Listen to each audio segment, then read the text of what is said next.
안녕하세요. 저는 성모보험 정신건강의학과 원장 이선규입니다.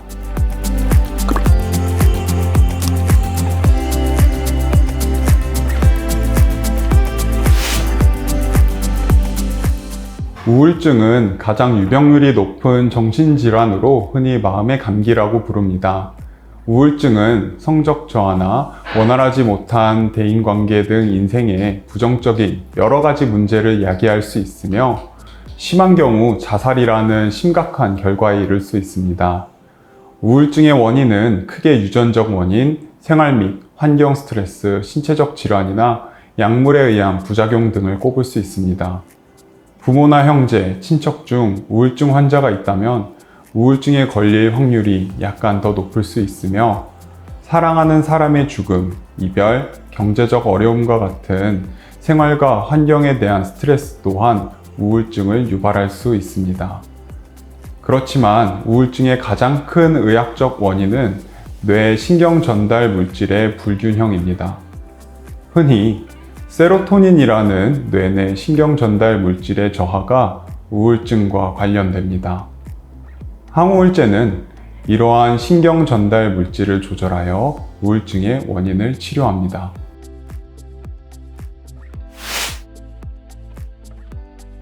우울증의 대표적 증상으로는 지속적인 우울한 기분 및 일이나 여가 활동에 있어 의욕 저하나 흥미 소실 상태가 있습니다. 또한 그 원인이 신경 전달 물질의 불균형에서 기인하였기 때문에 여러 가지 신체 증상 및 욕구의 소실 또는 과항진이 일어납니다. 식욕이 없어 체중이 감소하거나 식욕이 과도하여 급격하게 체중이 증가할 수 있고 불면증 및 과수면, 생각의 지연 또는 초조 등 사람에 따라 증상이 정반대로 나타나기도 합니다. 또한 부적절한 죄책감 또는 무가치함, 집중력 저하, 만성 피로, 반복적인 자살 생각 또한 우울증의 주요 증상으로 나타나기에 이를 주요 진단 기준으로 삼기도 합니다.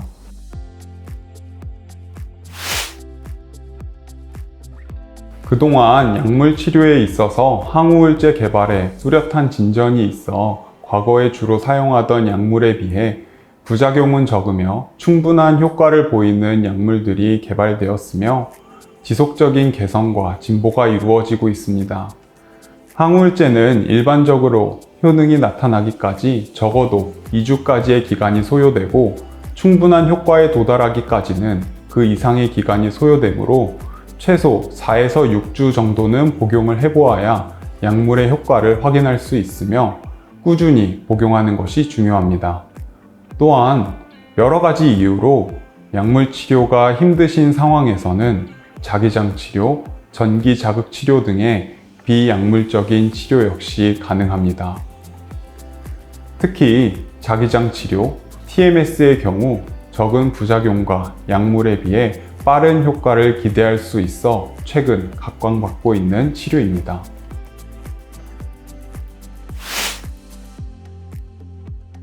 치매는 내과, 신경과 및 정신과 질환 등 70에서 80가지 이상의 원인에 의해 야기되는 대표적인 신경-정신과적 질환입니다. 이 중에서도 노인성 치매의 원인으로 가장 중요시되는 것은 원발성 퇴행성 치매로 알츠하이머병과 뇌동맥 경화증 및 기타 뇌혈관 장애가 원인이 되는 혈관성 치매 중 다발 경색성 치매가 대표적입니다. 흔히 가장 먼저 나타나는 증상은 기억력의 감퇴로 인하여 새로운 정보의 학습 능력이 저하되는 현상입니다. 약속을 잘 잊어버리고 물건을 어디에 두었는지 기억을 하지 못하며 같은 말을 되풀이합니다. 자주 가던 장소에서 길을 잃고 단어 연상이 어려워 그거, 그 사람 등의 말을 자주 사용하게 됩니다.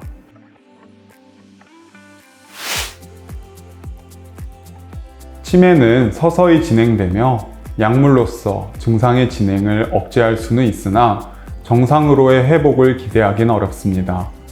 따라서 초기에 치매를 발견하여 치료를 시작하면 일상생활에 지장이 없는 수준으로의 증상을 최대한 오래 유지할 수 있어 독립적인 생활이 가능한 기간이 연장됩니다. 이는 보호자는 물론 환자 본인의 삶의 질을 높일 수 있습니다.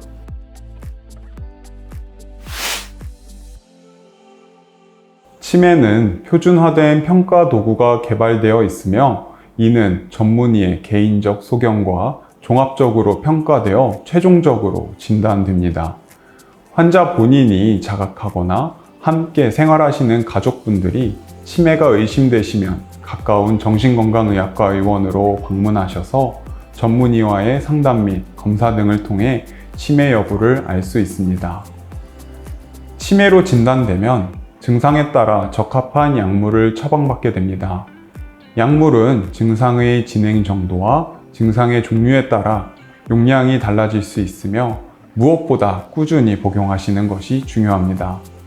혼자 사시는 치매 환자가 급격하게 증상이 진행되는 경우 복약을 잊어 약물 치료가 이루어지지 않아서인 경우가 많습니다.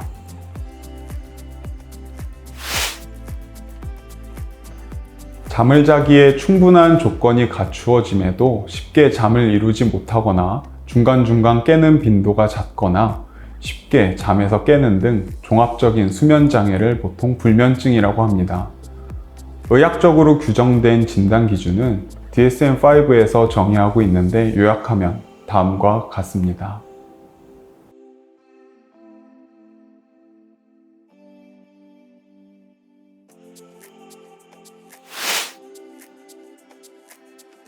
불면증은 개인별로 다양한 원인에 의해 나타납니다. 생활습관, 환경, 동반질환, 심리적 요인 등 다양한 원인이 있으며 이러한 원인을 제거나 완화하는 것으로 치료할 수 있습니다. 우선 생활습관 개선이 매우 중요합니다. 음주와 흡연을 끊거나 줄이고 커피 등 고카페인 음식물을 피하는 것은 많은 도움이 됩니다. 또한 수면 환경을 개선하는 것이 중요합니다. 주변이 시끄러운 환경이라면 방음 설비를 갖추고 TV, 음악 등을 잠들기 전에 끄고 조도나 온도 등을 최적화하는 것이 좋습니다. 수면 무호흡증과 같은 동반 질환을 치료하는 것도 필요합니다. 이러한 조치를 하였음에도 수면 장애가 지속된다면 정신건강의학과 전문의의 상담이 필요할 수 있습니다. 무엇보다 장기간 지속되는 불면증의 경우는 우울증이나 불안장애 등 정신과적 질환의 일부 증상일 수 있으며 만성 불면증 자체가 타 정신과적 질환의 원인이 되기도 하기 때문에 3개월 이상 수면 장애가 지속되는 경우 반드시 정신건강의학과 전문의와 상담이 필요합니다. 필요한 경우 약물 치료가 도움이 될 수 있습니다. 상담을 통해 처방받은 약물을 시간에 맞춰 복용하고 권장 기간 동안 복용합니다.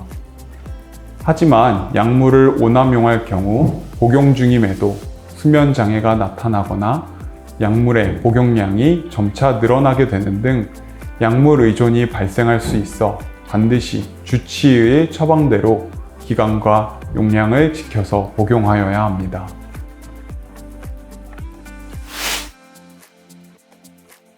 먼저 ADHD는 주의력 결핍, 과잉 행동 장애의 줄임말로 지속적으로 주의력이 부족하여 산만하고 과다 활동, 충동성을 보이는 질환입니다.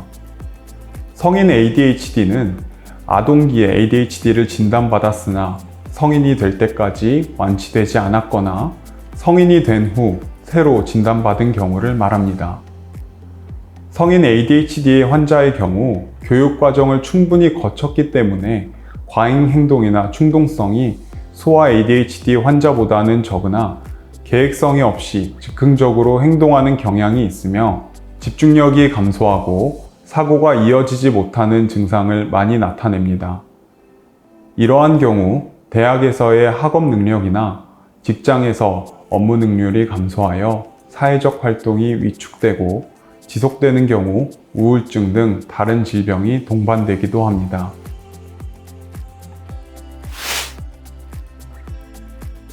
대한소아청소년 정신의학회의 자료에 따르면 성인의 2에서 4% 정도가 성인 ADHD에 해당한다고 합니다. 소아 환자의 비율의 절반 정도에 해당하는데 이는 소아 ADHD 환자의 절반 정도가 성인이 되어서도 완치되지 않고 고통받는다는 뜻입니다. 따라서 어렸을 때 ADHD를 알았던 분들은 성인 ADHD의 발병률이 절반 정도 된다고 볼 수 있습니다. 그렇다면 성인 ADHD의 구체적인 증상은 어떻게 나타날까요? 소아 ADHD의 과잉 행동은 감소하지만 계획성이 없이 충동적, 즉흥적으로 하루를 보내는 경향이 많고 집중 시간이 필요한 만큼 이루어지지 않습니다.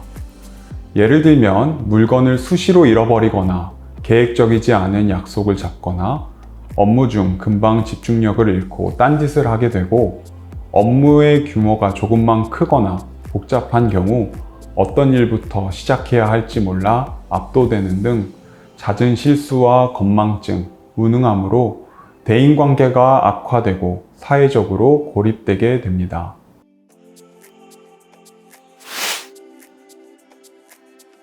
성인 ADHD는 전문의와의 면담과 여러 검사 도구들을 통해 이루어집니다. 의사는 DSM-5 진단 기준을 확인을 하며 환자의 증상을 체크하여 진단하게 되는데 지속적인 부주의 증상이 다양하고 지속적으로 나타나는지 확인합니다. 이러한 증상을 체크하는 방법으로 자가보고식 검사, 신경 심리 검사 등을 병행하여 주관적, 객관적으로 ADHD 증상을 좀 더 면밀하고 신뢰도 높게 평가할 수 있습니다. 또한 진단과는 별개로 ADHD로 약물을 처방받고 건강보험 적용을 받기 위해서는 반드시 진행해야 하는 검사도 있으니 평소 업무 및 학업에서 집중력 문제로 어려움을 겪고 계시다면 인터넷이나 책을 통해 혼자서 판단하지 말고 근처 정신건강의학과 방문을 해보시는 것이 필요합니다.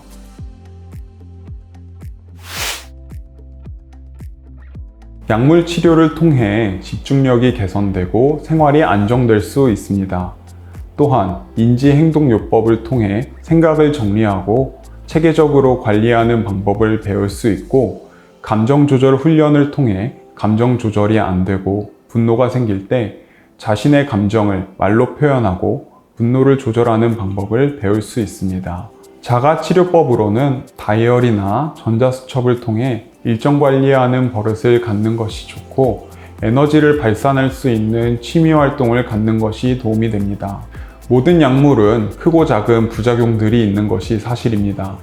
다만 발생할 확률보다 약물을 통해 얻는 이점이 더 크기에 허가되어 사용되고 있습니다.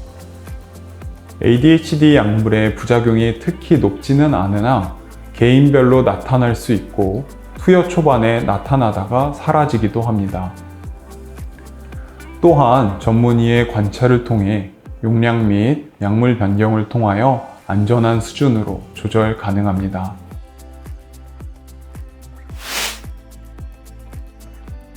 지금까지 우울증, 치매, 불면증, 성인 ADHD에 대해 말씀드렸습니다. 정신과 질환 치료에 있어 가장 중요한 것은 악화되기 전 초기 증상 때 치료를 받는 것과 재발 예방에 있어서도 전문가의 적절한 처방을 받는 것입니다. 정신건강의학과 전문의와의 치료적 신뢰관계 하에서 중도에 포기하지 않고 치료에 임하면 상당한 호전을 기대할 수 있고 이전의 정상적인 생활로 돌아가는 것이 가능합니다. 의심되는 증상이 있다면 가까운 정신건강의학과에 내원하시면 표준화된 평가 도구 및 전문의와의 상담을 통해 질환의 유무를 진단받고 삶의 질을 개선할 수 있습니다.